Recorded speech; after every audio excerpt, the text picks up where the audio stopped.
بادشاہ کا موڈ اچھا تھا۔ وہ نوجوان وزیر کی طرف مڑا اور مسکرا کر پوچھا، تمہاری زندگی کی سب سے بڑی خواہش کیا ہے؟ وزیر شرما گیا، اس نے منہ نیچے کر لیا۔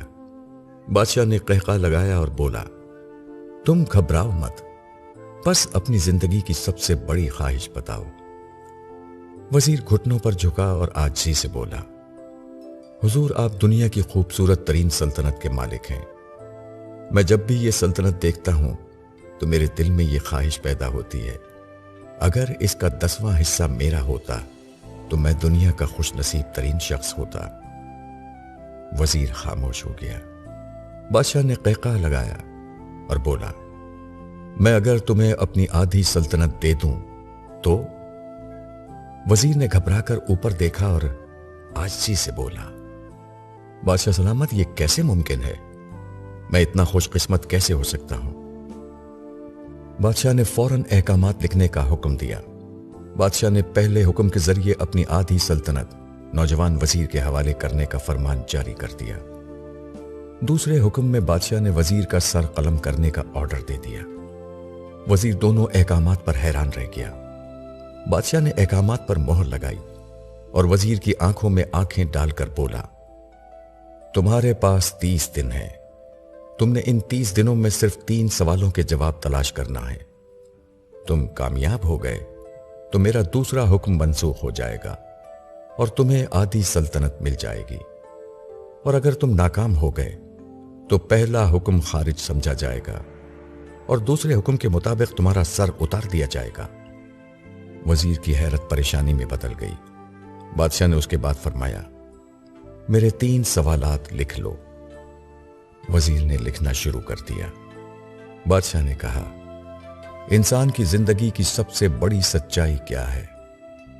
وہ رکا اور بولا، دوسرا سوال، انسان کی زندگی کا سب سے بڑا دھوکہ کیا ہے؟ وہ رکا اور پھر بولا، تیسرا سوال، انسان کی زندگی کی سب سے بڑی کمزوری کیا ہے؟ بادشاہ نے اس کے بعد نقارے پر چوٹ لگوائی اور با آواز بلند فرمایا، تمہارا وقت شروع ہوتا ہے اب۔ وزیر نے دونوں پروانے اٹھائے اور دربار سے دوڑ لگا دی۔ اس نے اس شام ملک بھر کے دانشور، ادیب، مفکر اور ذہین لوگ جمع کیے اور سوالات ان کے سامنے رکھ دیے۔ ملک بھر کے دانشور ساری رات بحث کرتے رہے، لیکن وزیر نے دوسرے دن دانشور اور بڑھا دیے، لیکن نتیجہ وہی نکلا۔ وہ آنے والے دنوں میں لوگ بڑھاتا رہا، مگر اسے کوئی تسلی بخش جواب نہیں مل سکا، یہاں تک کہ وہ مایوس ہو کر دارالحکومت سے باہر نکل گیا۔ وہ سوال اٹھا کر پورے ملک میں پھرا، مگر اسے کوئی تسلی بخش جواب نہ مل سکا۔ وہ مارا مارا پھرتا رہا، شہر شہر، گاؤں گاؤں کی خاک چھانتا رہا۔ شاہی لباس پھٹ گیا، پگڑی ڈھیلی ہو کر گردن میں لٹک گئی، جوتے پھٹ گئے اور پاؤں میں چھالے پڑ گئے، یہاں تک کہ شرط کا آخری دن آ گیا۔ اگلے دن اس نے دربار میں پیش ہونا تھا۔ وزیر کو یقین تھا کہ یہ اس کی زندگی کا آخری دن ہے، کل اس کی گردن کاٹ دی جائے گی اور جسم شہر کے مرکزی پل پر لٹکا دیا جائے گا۔ وہ مایوسی کے عالم میں دارالحکومت کی کچی آبادی میں پہنچ گیا۔ آبادی کے سرے پر ایک فقیر کی جھونپڑی تھی۔ وہ گرتا پڑتا اس کٹیا تک پہنچ گیا۔ فقیر سوکھی روٹی پانی میں ڈبو کر کھا رہا تھا، ساتھ ہی دودھ کا پیالہ پڑا تھا، اور فقیر کا کتا شڑاب شڑاب کی آوازوں کے ساتھ دودھ پی رہا تھا۔ فقیر نے وزیر کی حالت دیکھی، قہقہ لگایا اور بولا، جناب عالی، آپ صحیح جگہ پہنچے ہیں، آپ کے 3 سوالات کے جوابات میرے پاس ہیں۔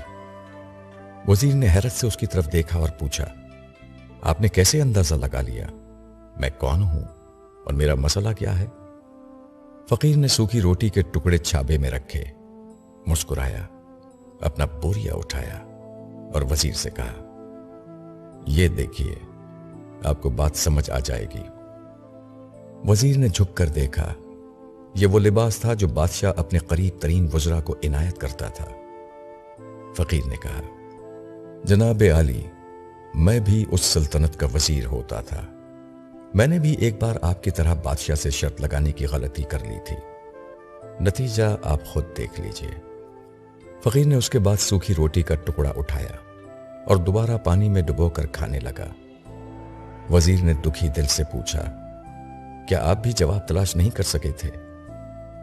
فقیر نے قہقہہ لگایا اور جواب دیا، میرا کیس آپ سے مختلف تھا، میں نے جواب ڈھونڈ لیے تھے۔ میں نے بادشاہ کو جواب بتائے، آدھی سلطنت کا پروانہ پھاڑا، بادشاہ کو سلام کیا اور اس کٹیا میں آ کر بیٹھ گیا۔ میں اور میرا کتا دونوں مطمئن زندگی گزار رہے ہیں۔ وزیر کی حیرت بڑھ گئی، لیکن یہ سابق وزیر کی حماقت کے تجزیے کا وقت نہیں تھا، جواب معلوم کرنے کی گھڑی تھی۔ چنانچہ وزیر اینکر پرسن بننے کے بجائے فریادی بن گیا اور اس نے فقیر سے پوچھا، کیا آپ مجھے سوالات کے جوابات دے سکتے ہیں؟ فقیر نے ہاں میں گردن ہلا کر جواب دیا، میں پہلے 2 سوالوں کا جواب مفت دوں گا، لیکن تیسرے جواب کے لیے تمہیں قیمت ادا کرنی ہوگی۔ وزیر کے پاس شرط ماننے کے سوا کوئی آپشن نہیں تھا، اس نے فوراً ہاں میں گردن ہلا دی۔ فقیر بولا، دنیا کی سب سے بڑی سچائی موت ہے۔ انسان کوئی بھی ہو، کچھ بھی ہو، وہ اس سچائی سے نہیں بچ سکتا۔ وہ رکا اور بولا، انسان کی زندگی کا سب سے بڑا دھوکہ زندگی ہے۔ ہم میں سے ہر شخص زندگی کو دائمی سمجھ کر اس کے دھوکے میں آ جاتا ہے۔ فقیر کے دونوں جوابات ناقابل تردید تھے۔ وزیر سرشار ہو گیا۔ اس نے اب تیسرے جواب کے لیے فقیر سے شرط پوچھی۔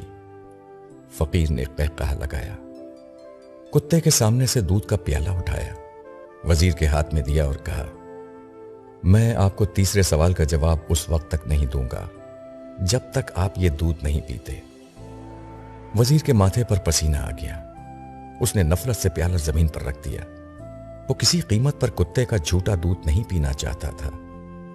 فقیر نے کندھے اچکائے اور کہا، تمہارے پاس اب 2 راستے ہیں، تم انکار کر دو اور شاہی جلاد کل تمہارا سر اتار دے، یا پھر تم یہ آدھ پاؤ دودھ پی جاؤ اور تمہاری جان بھی بچ جائے اور تم آدھی سلطنت کے مالک بھی بن جاؤ۔ فیصلہ بہرحال تم نے کرنا ہے۔ وزیر مخمسے میں پھنس گیا۔ ایک طرف زندگی اور آدھی سلطنت تھی اور دوسری طرف کتے کا جھوٹا دودھ تھا۔ وہ سوچتا رہا یہاں تک کہ جان اور مال جیت گیا اور سیلف ریسپیکٹ ہار گئی۔ وزیر نے پیالہ اٹھایا اور ایک ہی سانس میں دودھ پی گیا۔ فقیر نے قہقہہ لگایا اور بولا، میرے بچے، انسان کی سب سے بڑی کمزوری غرض ہوتی ہے۔ یہ اسے کتے کا جھوٹا دودھ تک پینے پر مجبور کر دیتی ہے، اور یہ وہ سچ ہے جس نے مجھے سلطنت کا پروانہ پھاڑ کر اس کٹیا میں بیٹھنے پر مجبور کر دیا تھا۔ میں جان گیا تھا کہ میں جوں جوں زندگی کے دھوکے میں آؤں گا، میں موت کی سچائی کو فراموش کرتا جاؤں گا، اور میں موت کو جتنا فراموش کرتا رہوں گا، میں اتنا ہی غرض کی دلدل میں دھستا جاؤں گا، اور مجھے روز اس دلدل میں سانس لینے کے لیے غرض کا غلیظ دودھ پینا پڑے گا۔ لہٰذا میرا مشورہ ہے، زندگی کی ان تینوں حقیقتوں کو جان لو، تمہاری زندگی اچھی گزرے گی۔ وزیر خجالت، شرمندگی اور خود ترسی کا تحفہ لے کر فقیر کی کٹیا سے نکلا اور محل کی طرف چل پڑا۔ وہ جوں جوں محل کے قریب پہنچ رہا تھا، اس کے احساس شرمندگی میں اضافہ ہو رہا تھا، اس کے اندر ذلت کا احساس بڑھ رہا تھا۔ وہ اسی احساس کے ساتھ محل کے دروازے پر پہنچا۔ اس کے سینے میں ایک خوفناک ٹیس اٹھی۔ وہ گھوڑے سے گرا، لمبی ہچکی لی اور اس کی روح قفس انصری سے پرواز کر گئی۔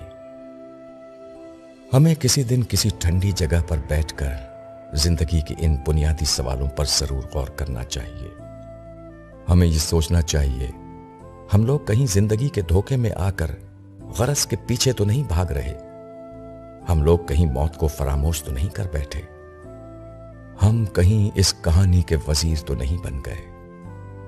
مجھے یقین ہے ہم لوگوں نے جس دن یہ سوچ لیا، اس دن ہم غرض کے ان غلیظ پیالوں سے بالا تر ہو جائیں گے۔